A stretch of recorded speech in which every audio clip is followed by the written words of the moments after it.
And I felt at that moment like, okay, I have got to step up as a Jew so that I can speak out with more authority against Israel. I don't actually believe that anymore. I believe everybody has the right to speak up, and I believe everybody should feel that they're an authority as a human being. We're dreaming the world to come, spiraling in time, dreaming alive, dreaming alive, dreaming the world to come, dreaming alive, dreaming alive, can you hear our song? Hi, I'm Nomy, I'm Rebecca. and this Is dreaming the world to come. This is Dreaming the World to Come, a project where we reimagine time and the ways we relate to it, aligning with ancestral Jewish traditions and honoring the diverse voices and experiences of the diaspora, past, present, and future, and the magnificent humans who have been dreaming of a just world for millennia. Nomy and I are both queer, non-binary, white disabled Jews and Hebrew priestesses or priestesses. We live in the Pacific Northwest on Squaxin land, also known as the Stachos Village, known colonially as Olympia, Washington. In addition to this podcast, we create a planner that combines Hebrew, Gregorian, and moon calendars. And, we're now in the final month of the 5783 Indwelling Dreams of Olam haBa planner. You can still get that for $5 on our website if you want.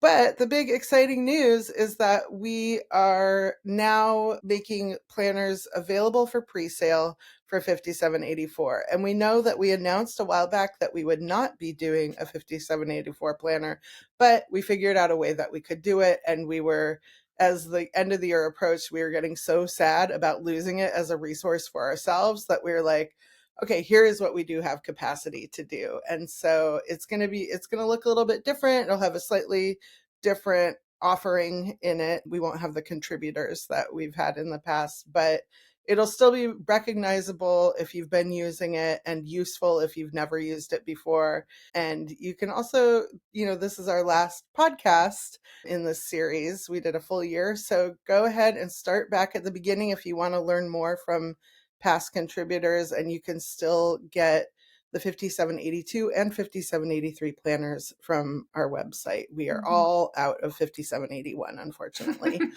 Can't get the whole collection.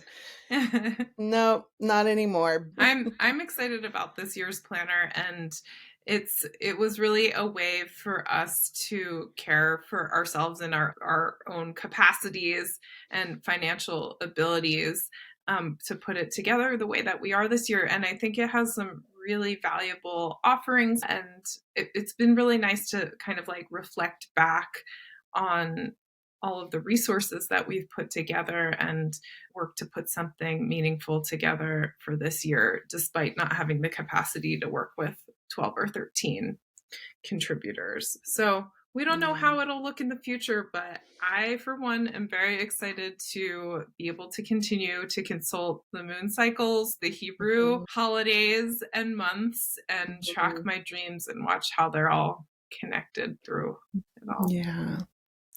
Yeah. And then maybe now that we have wrapped up the podcast, maybe it'll be time to start working on a book. Ooh. Wow, Nomy, it's almost the end of the Hebrew year. Time flies. It does. And time crawls. It does. And it spirals. It sure does.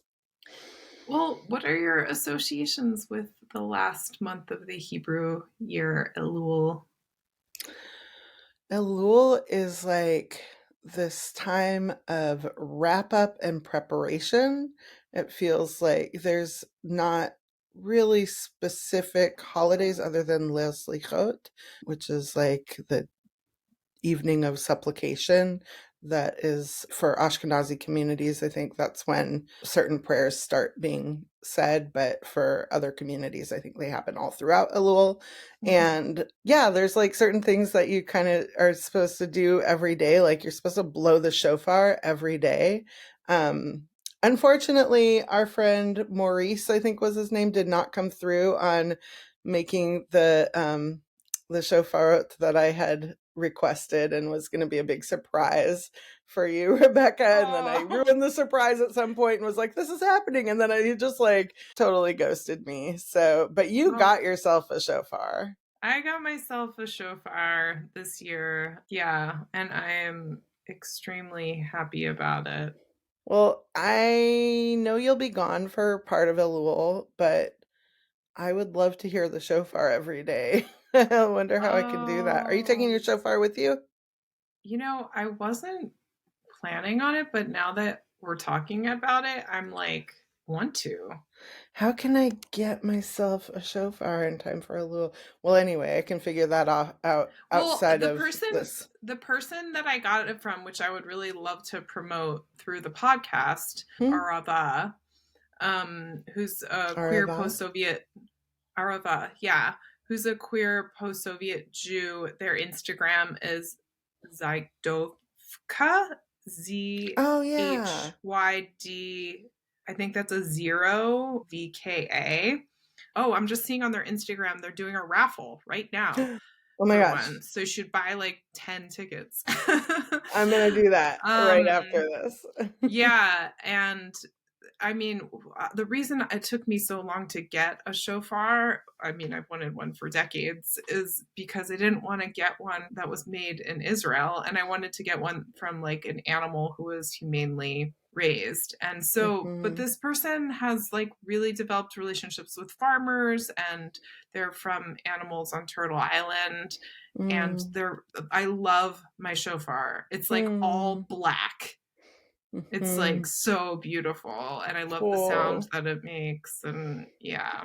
Oh, that's so awesome. I'm so glad that you have a shofar. I feel like that's been like part of my dream for you for so many years. So I feel like it like you made it happen. You made it happen, even though it didn't directly happen. Like you were like praying for me for it for years. Yeah, like being like, "This is the year you're getting your shofar." Yeah, I'm so glad you have it.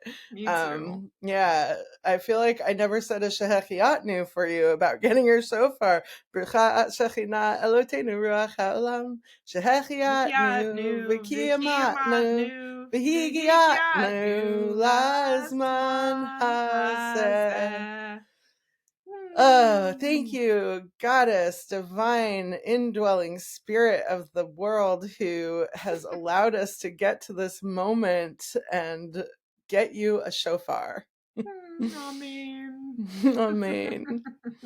Yeah, now we gotta get you one. I know, now I need one too. Yeah. I know my thing that I was really wanting was tefillin, which I did get, and actually came to me on Rosh Hashanah a few years ago. Like some man had just like brought them to the temple and dropped them off at the temple, and then somebody else was like, some person gave me these tefillin, I put them in this drawer, I thought maybe someone would want them, and I was standing there, I'm like, I'll take them. And the rabbi was like, yeah, go get them. So we just like walked over to the synagogue and went in and got these tefillin, and now I have them. Great. Yeah, miracles. Which we'll get more into in a moment, because you have an offering around miracles. Oh yeah.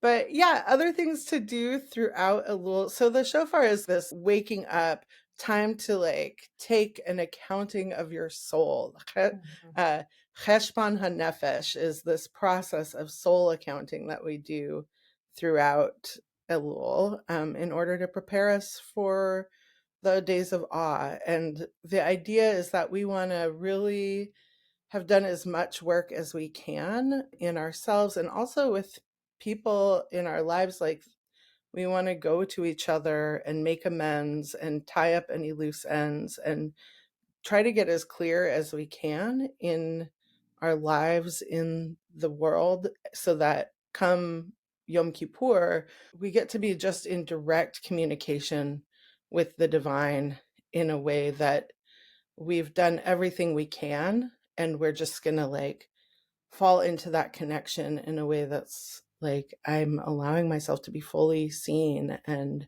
that we all do it together. You know, we're not only accounting for ourselves, we're accounting for our whole community. So yeah, so Elul gives us like time to prepare for that. And I was looking at Cheshbon HaNefesh, I guess was a book that was written like early 1800s and part of the Haskalah Jewish Enlightenment movement, which was like an alternative to Hasidism, and also influenced the Musar movement, which is the system for looking at ourselves and cultivating soul traits. So anyway, but yeah, it's just, you know, there's different ways and guidelines of how to do this work, but we all have ways that we're probably doing soul accounting all in our lives already. And you created kind of a, I don't know, is it a guidebook, or you created some little activities that you offer? Yeah, they're just some activities to. I was in the practice for many years. There's actually like a Yom Kippur Katan that happens every month. So a little Yom Kippur. So it's like reflecting on the past month before the new month begins to do around Rosh Chodesh. And there's also a Jewish practice, I don't remember the name of it, of like each night before you go to bed, reflecting on your day. So Elul is kind of like this month of doing those things that really you're doing throughout the days and months of the year. So these Elul activities are kind of that I came up with a few years ago are kind of a combination of doing those other practices for many years in different forms. And so they're questions to reflect on in the month of Elul. I wrote a bit about making an apology, which there's other wonderful information out there about that as well. And just, yeah, it's just some ways to reflect and suggestions for daily ritual if you move to do that. So we'll put that in the show notes. Yeah. Cool. Thank you for that offering. Yeah. And we had talked some last month, we talked a little bit about the 7 weeks of consolation between Tisha B'Av and Rosh Hashanah. And we have a little bit more information to share this month, which is, you know, it's the 7 week period that mirrors the Omer period of 7 weeks between Passover and Shavuot. And I just have to say just how incredible the calendar is. Like, it's just so intricately organized. Like, just how these things fit together just blows my mind. But it seems like people were really like listening, you know, in tune with the earth and listening, and then like using their imagination and like feeling into what was needed.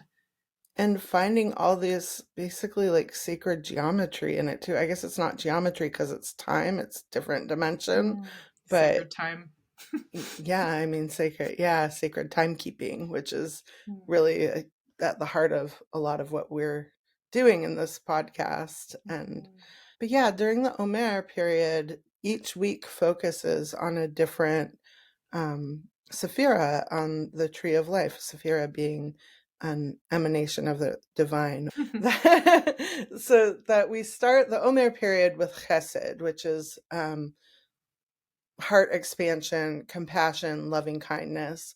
And we move through all these different Sephirot. There's one that's about strength and structure and boundaries and strongholding.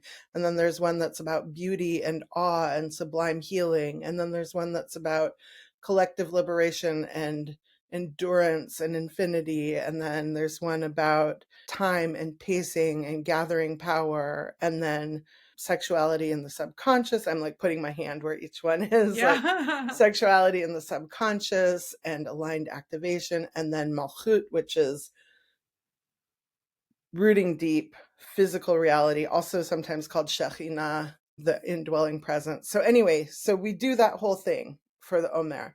And what I was reading about this mirror time of the 7 weeks of consolation is that we move in the opposite directions. So we start with Malchut, Shekhinah, earth, indwelling presence, and then move up through all those different energies, so that we're then ready for Rosh Hashanah with like just so much of that integrated power and just in full heart expansion, just like ready to embrace the new, which is also the new is also a return,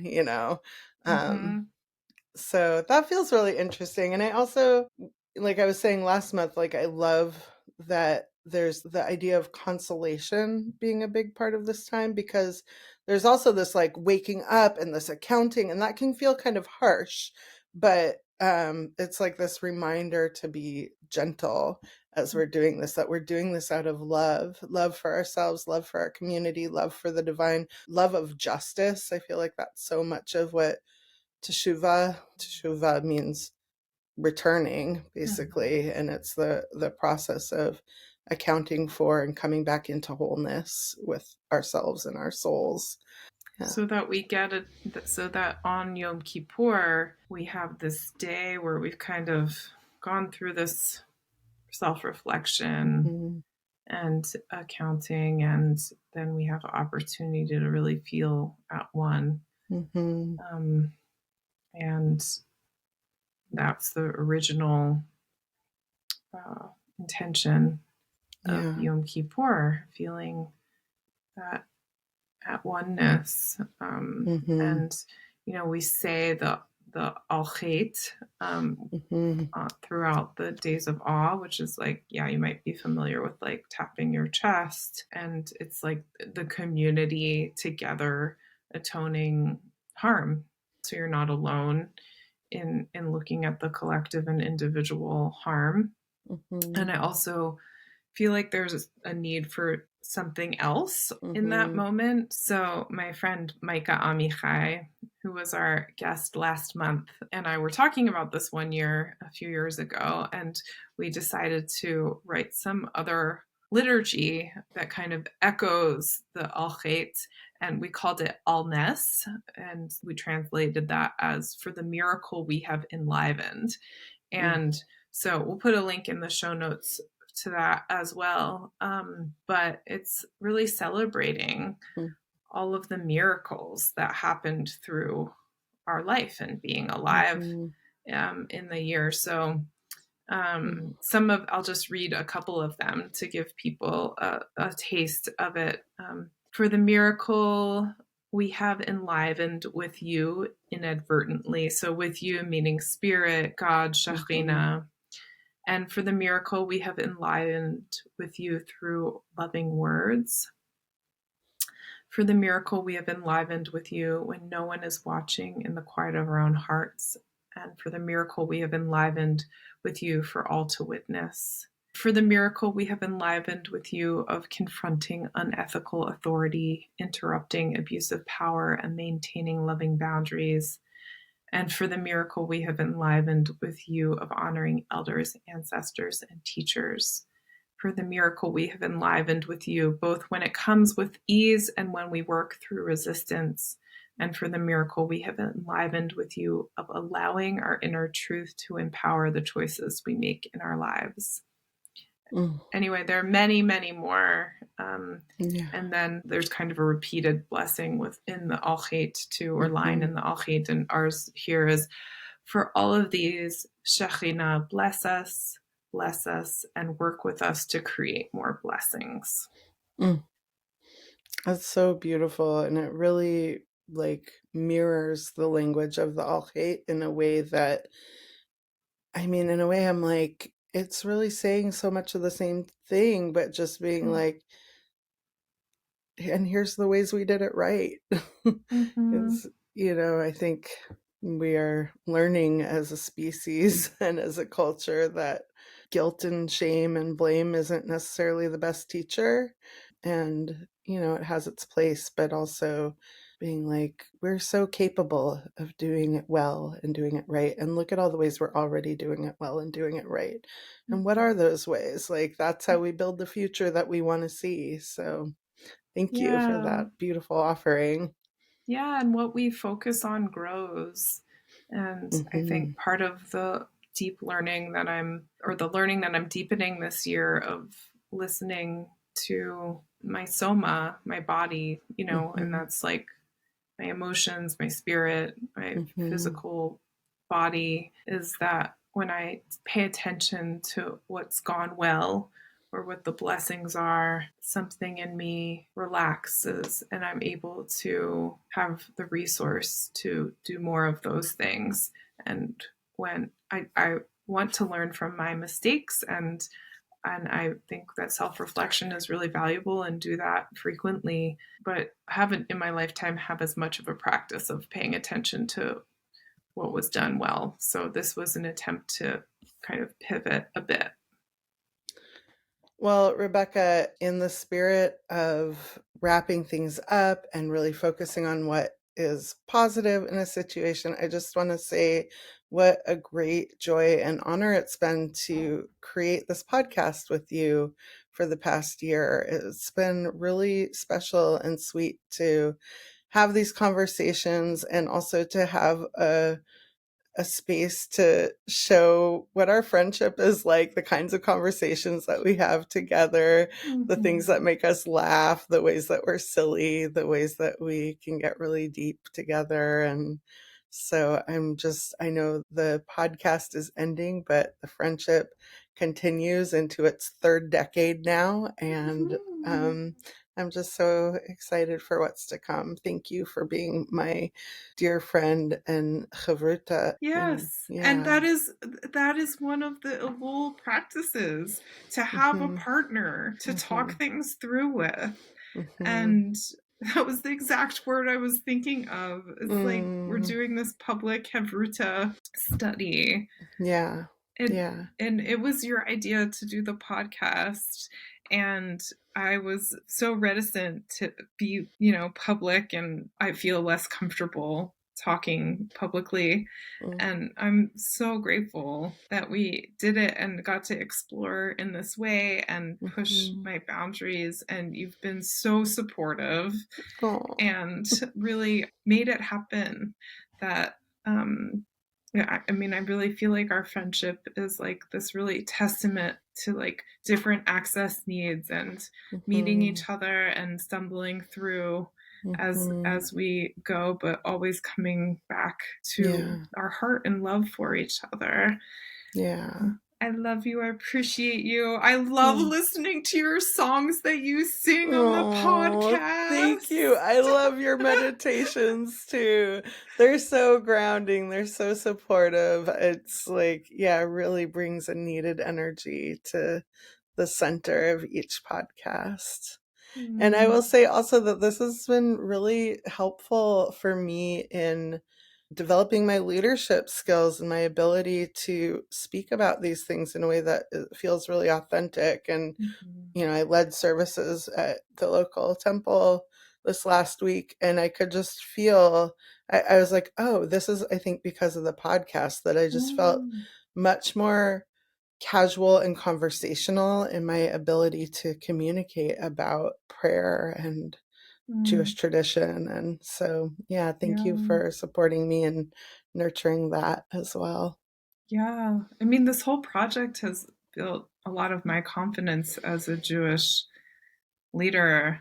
And I know so much more than I did a few years ago when we started. And I bring really different things, but we have a really similar set of values.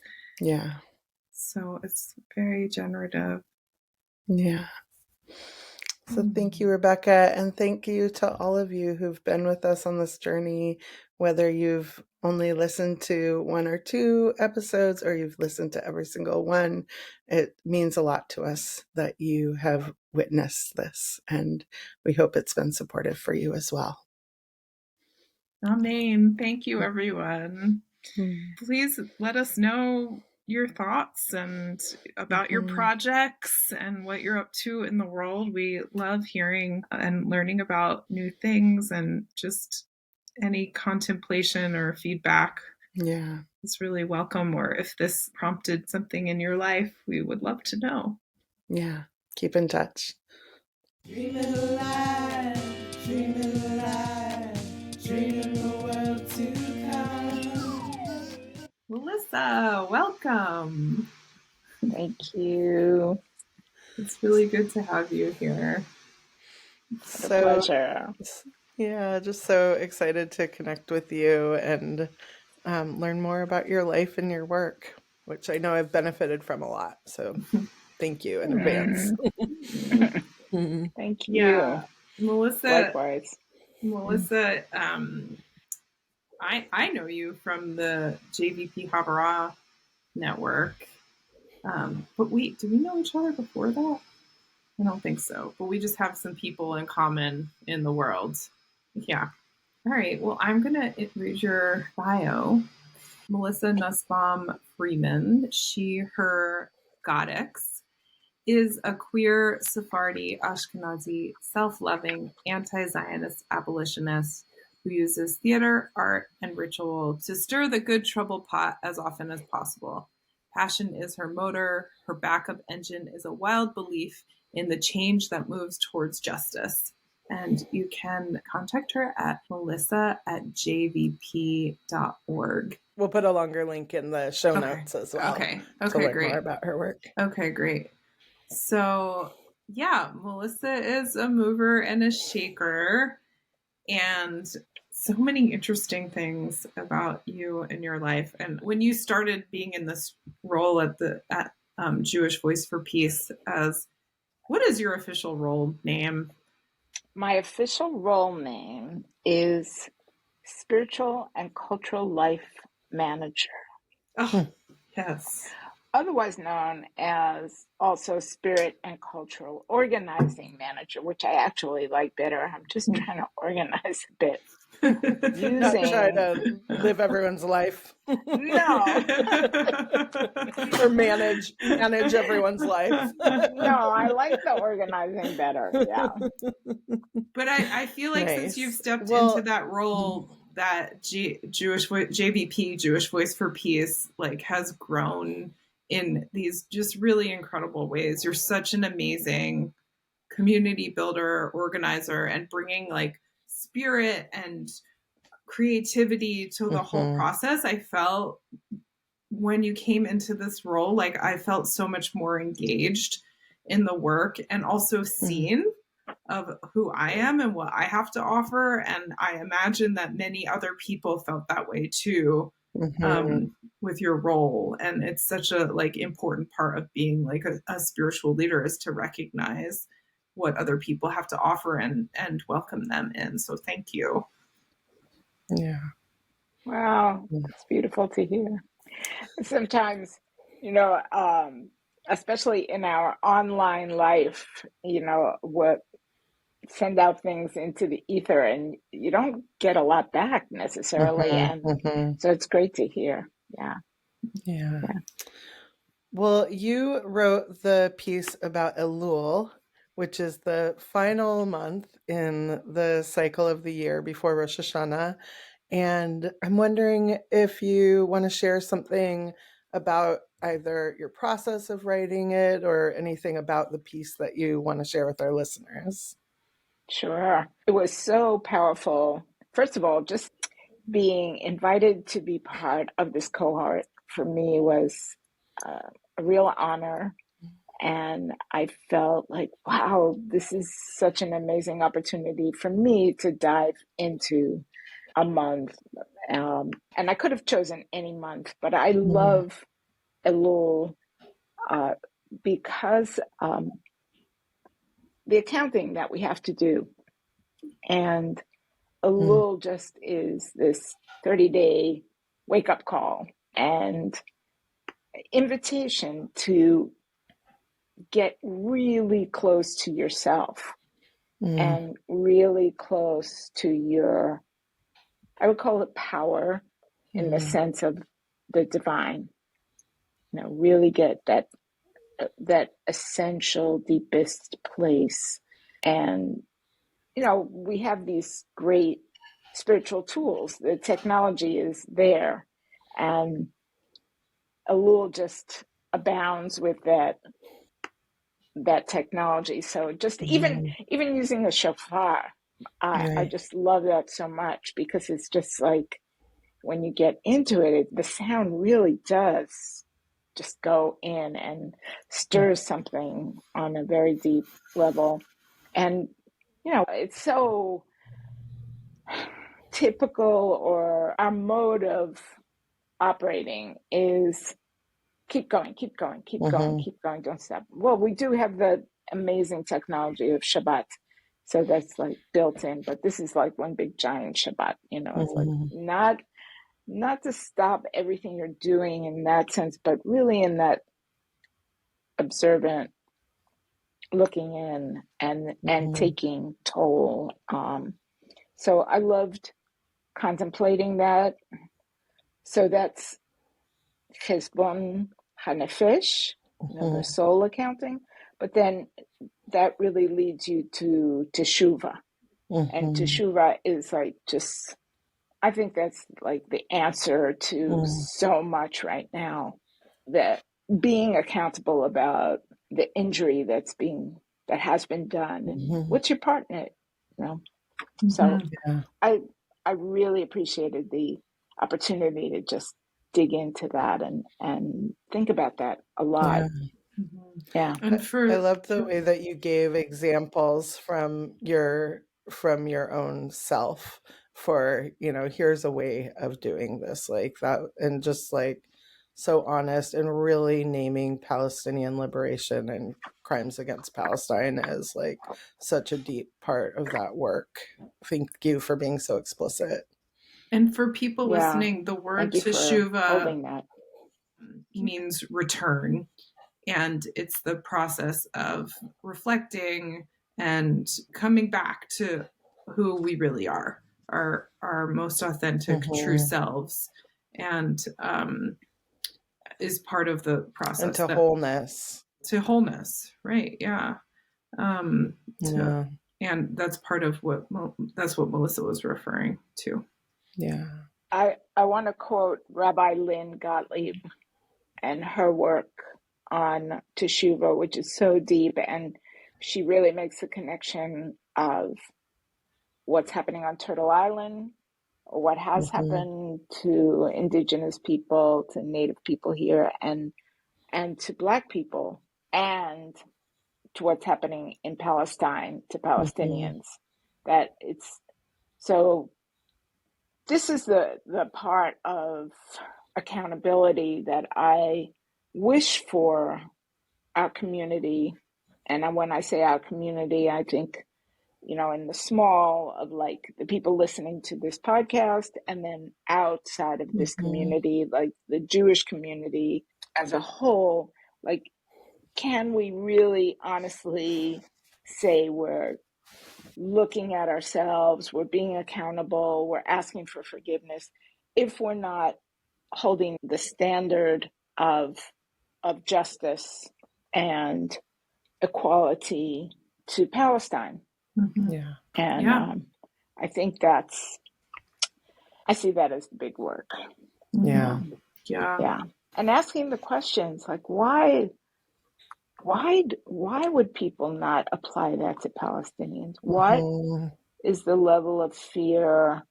Why is it so great that we can blot out our highest values? I know. It just goes to show how the media programming, it was all planned out. All the allies in World War II, to purposefully create this story about Israel and create this complete, undying, unquestionable allegiance to Israel. And then, of course, Jews all over the world are still like a very focused on justice and equity. But then because the programming is so much about fear, it's like, just be scared that we're going to get killed again.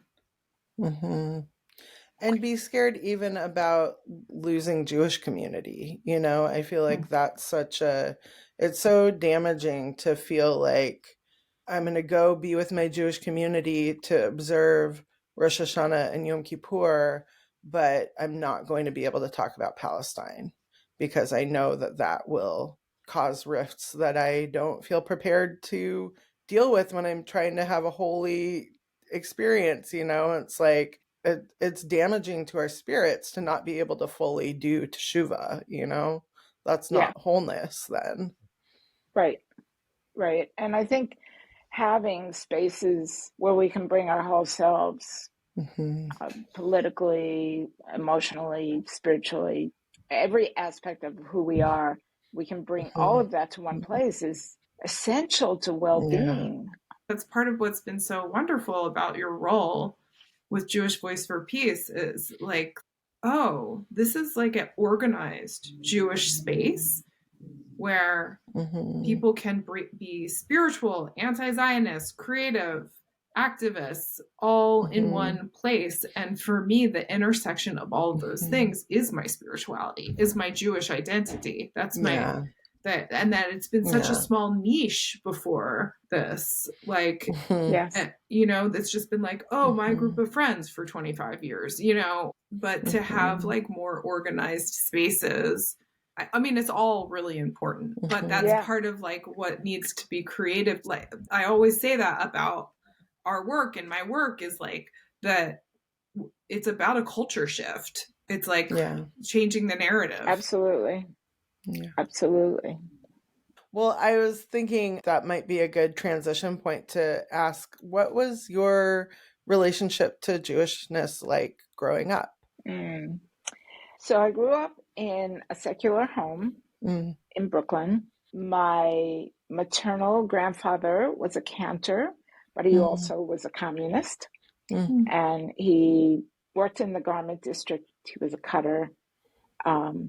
And he just loved to sing. He had a brother who was a rabbi and came from a fairly religious family, but he was very adamant about rights, and all he wanted to do was talk about the Black Panthers. And this is your grandfather? This is my grandfather. That's and so my cool.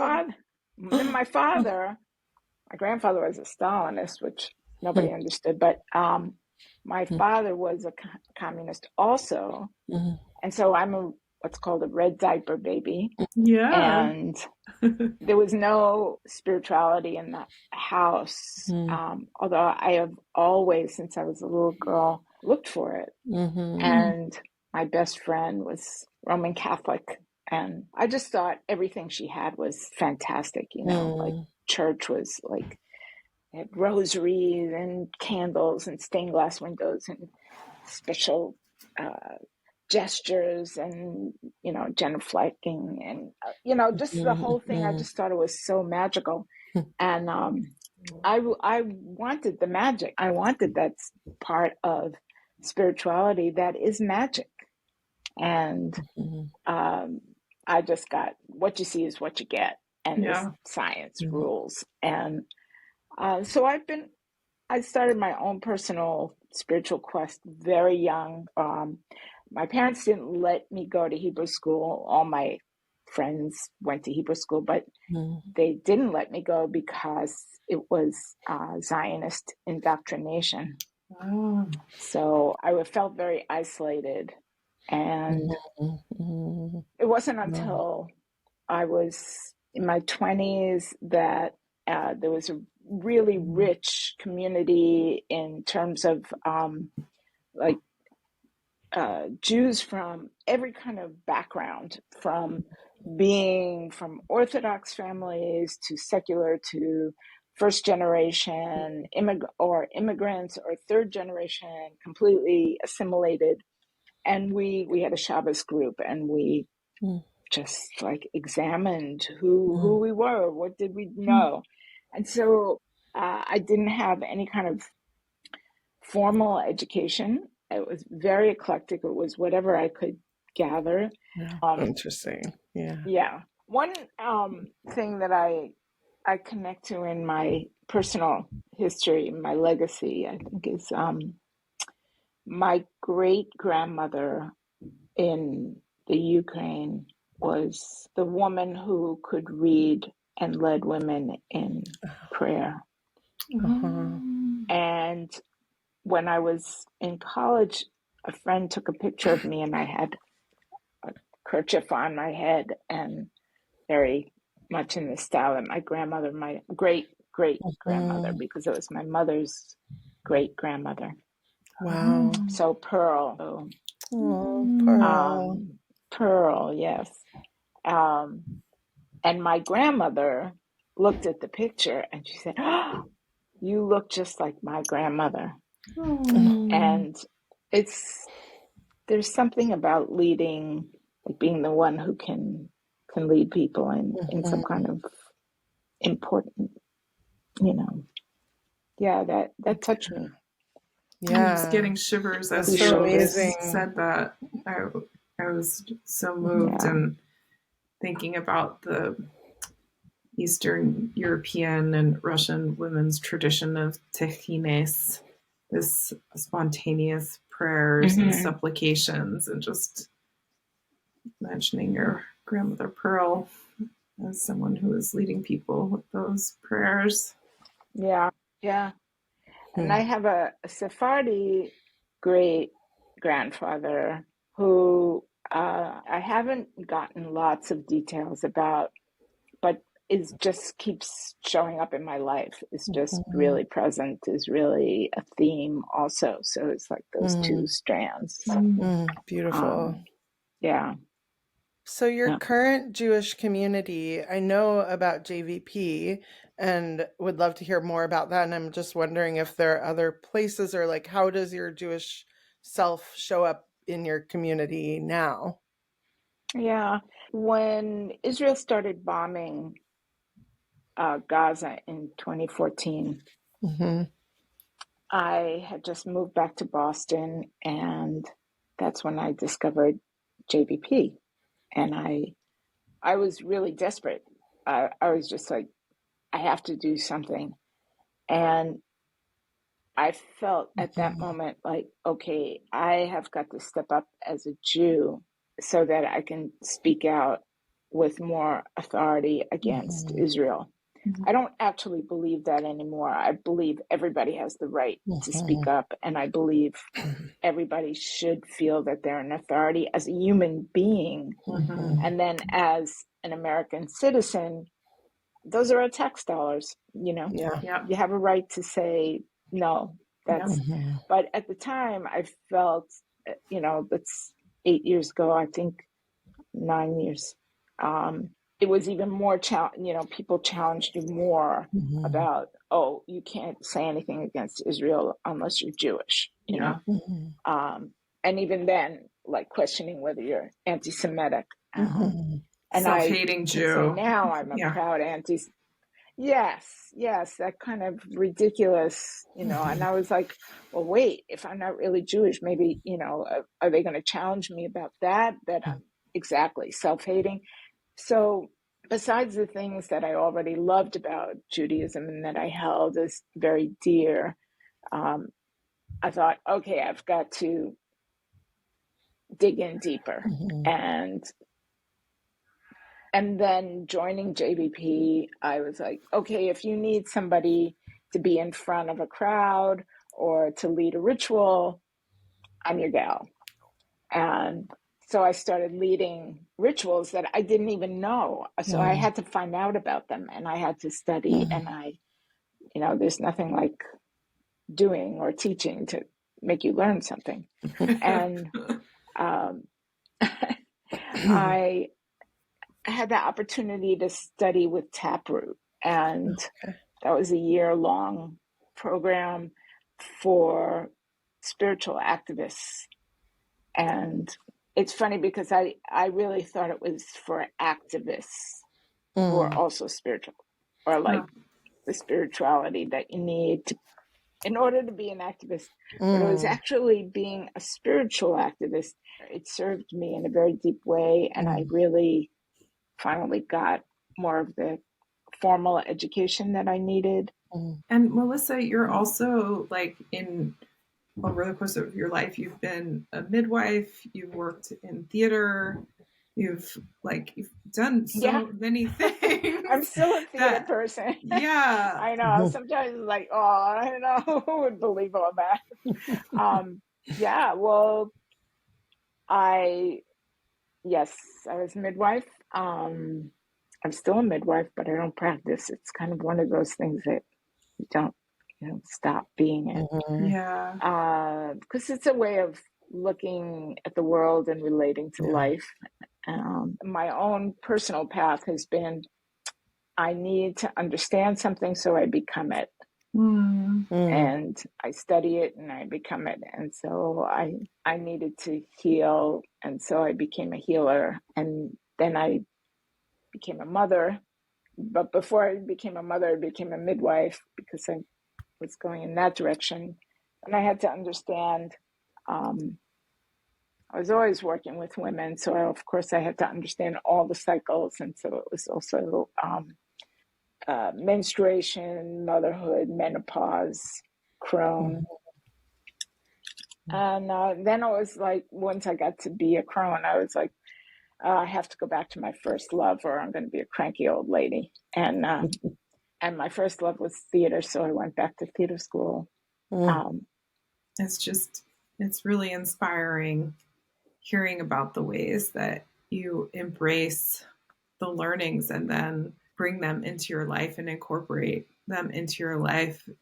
You're such a big person and filled with so much love and creativity and passion.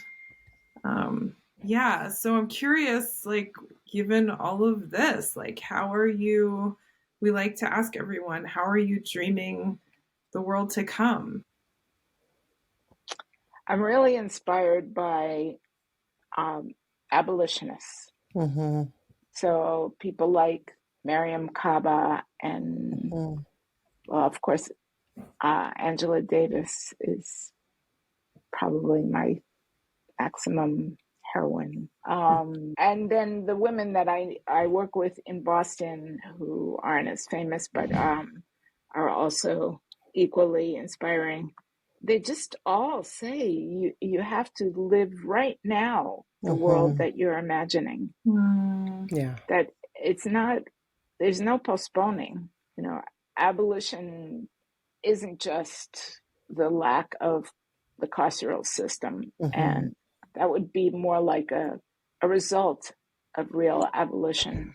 No police, everybody has what they need, respect for the land, for our resources, for the beings that we can see and that we can't see. Just, it makes me act. I mean, be an activist, makes me feel like, no, there's no putting off. So in my world, my future world is today. Beautiful. I hope it gets better, but I'm really, this morning I was at I have a plot in a community garden in the city and near where I used to live.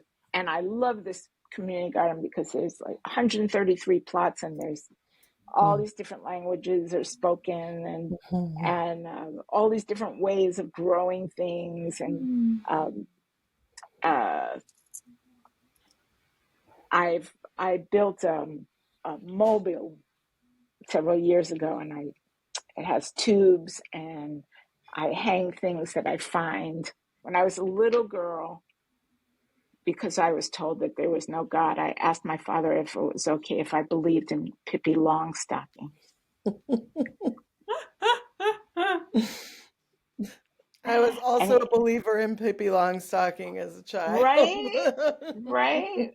I mean, you find your models where you can, right? But one thing that Pippi taught me was to be a finder, right? She always discovered things, so she's always finding things. This mobile has things that I find in the garden, like a piece of metal and stuff. And 7:00 in the morning, I was there retaping, putting new colors on the mobile. And there was a gardener there, and he just was admiring, and he just said, "We need that here." And I just felt like, it wasn't just important to me, but it like enriched his life too in some way. And it's just like, so beauty, I'm thinking about beauty. I'm thinking about a lot of beauty There's a Yeah. lot of beauty in this world to come, besides everybody having what they need. What they need is also beauty. Yes. So Ruth Wilson Gilmore, who's just another amazing abolitionist, Dr. Ruth Gilmore, says, life is precious where life is precious. Yeah. So, Amen. Amen. It's a beautiful prayer. I'm so moved by that story. People can't see I'm crying, but that these little things that we do to make our world more beautiful really matter. They really matter.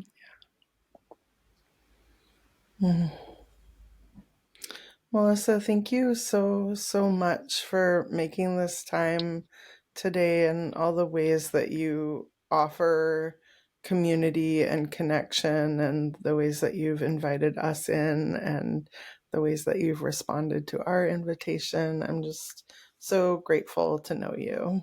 Thank you. Thank you for making Thank you our so life more much. beautiful.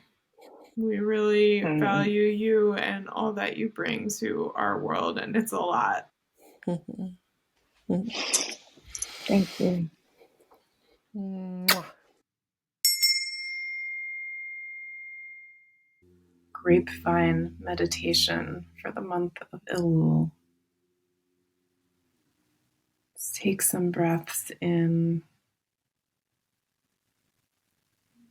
and out, and bring to mind the tang of grape juice or wine or grape off the vine. Grapes provide so much nourishment for our time of reviewing the year, and a tang to keep our senses alive and our focus on the beauty and transformation possible through this review. Like the grapes that will be soon mashed up and turned into wine and grape juice, we too are going through a big transformation as we approach the days of awe. And in ancient times, both on the 15th of Av, Tu B'Av, and also on Yom Kippur, people danced in the vineyards for fertility, for seeking love. So we're reminded in this time that our self-reflection and our preparation for our most holy day is in tribute to the earth's transformation, transmutation, that our deep bodies are also as earth bodies on a journey through and towards and spiraling back and forth. I'm just taking some deep breaths in and out, letting this little teaching soak in, feeling your goodness for any reflecting and preparation you are amidst.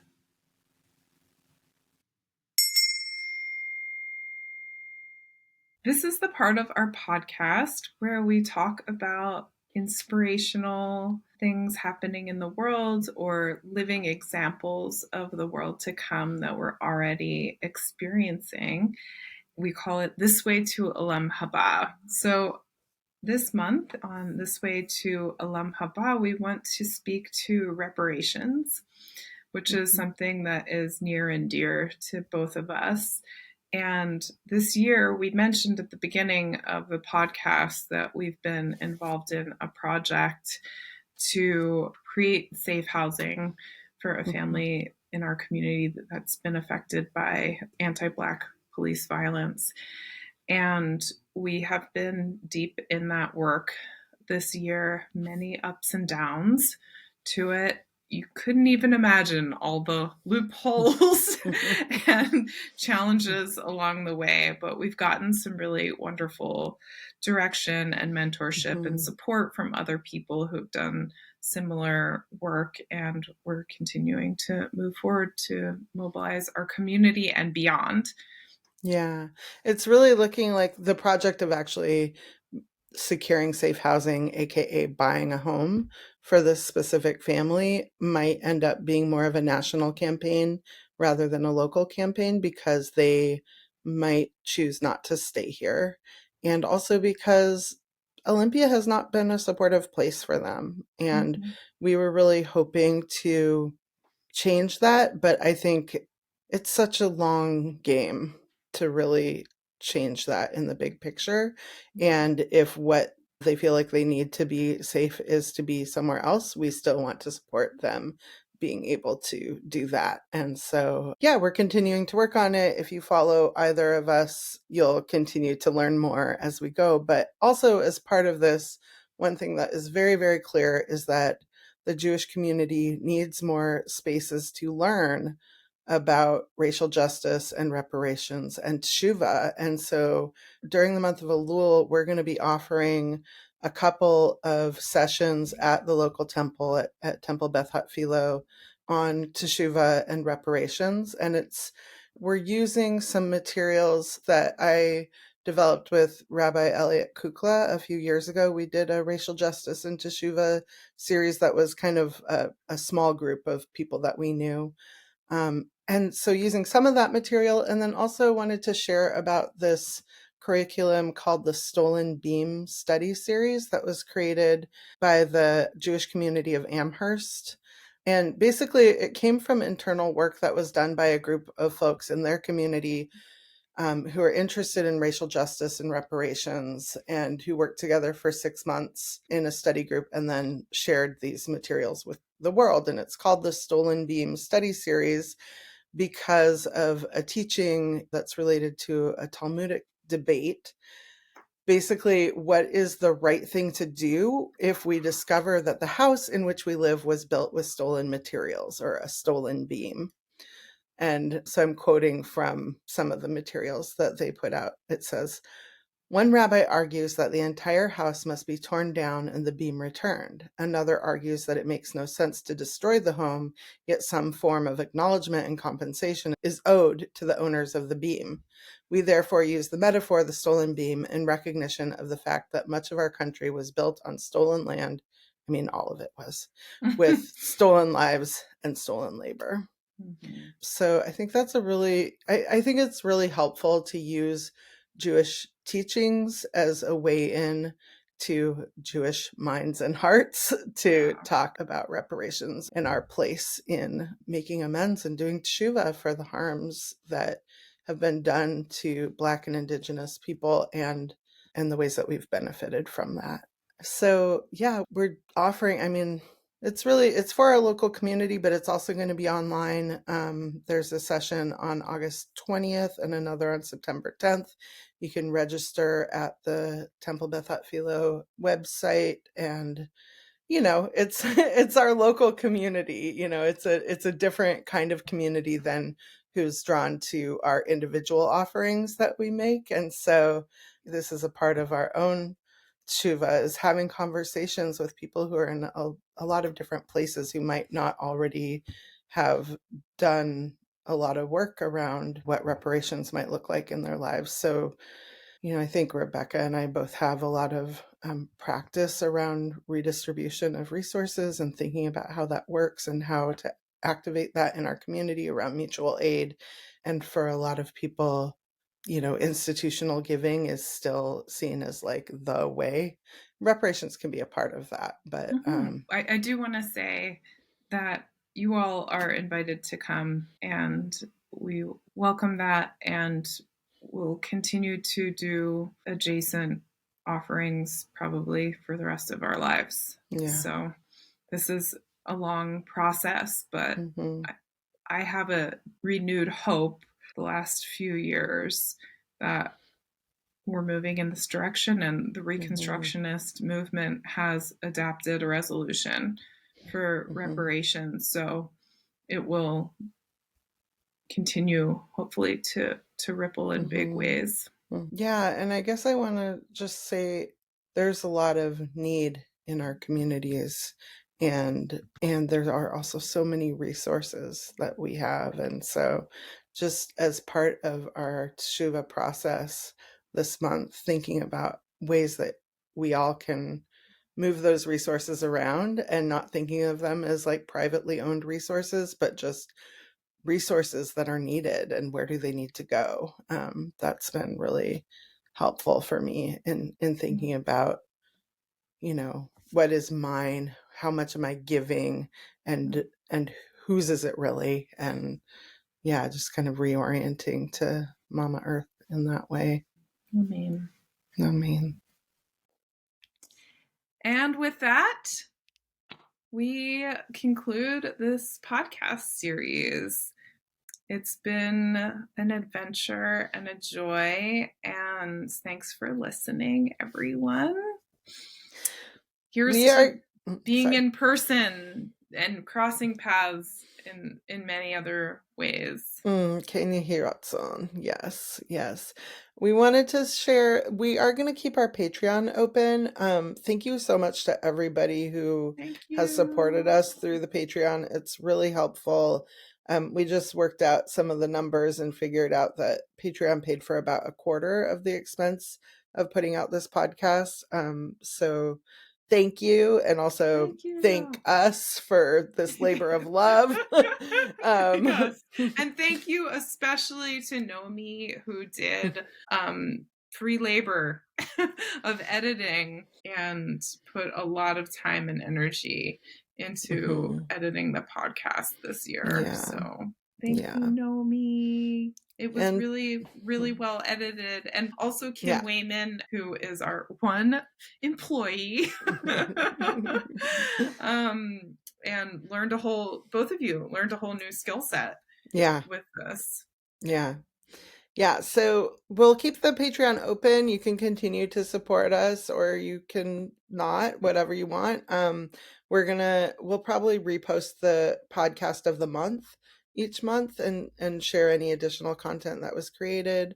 We'll share plant teachings and resources, and this will continue to support our work. So you're welcome to keep supporting us on Patreon, and also go buy the 5784 planner. It is now up for pre-sale and will be to you in time for Rosh Hashanah. So we're super excited to be able to make this offering again. And happy Elul. Happy Elul. And this year's planner is simply called Dreaming the World to Come. Dreaming the World to Come, 5784. That's it. Yeah. That's what we're doing. Doing it and doing it and doing it. Keeping on. All right. Sweet dreams, everyone. Yeah. Happy Elul. See you in the world to come. Lulei Hemanti Lirot Betuv Hashem Be'eretz Chaim Lulei Hemanti Lirot Betuv Hashem Be'eretz Chaim Kaveh Shechina Kaveh Shechina Kaveh Shechina Chazak va'ametz libeh Oh, how I trusted that I would see God's good in this living land. Oh, how I trusted that I would see God's good in this living land. Stay open, open to the one. Stay open, open to the one. Stay open, open to the one. May your heart be open to the one. Stay open, open to the one. Stay open, open to the one. Stay open, open to the one. May your heart be open to the one. May your heart be open to the one.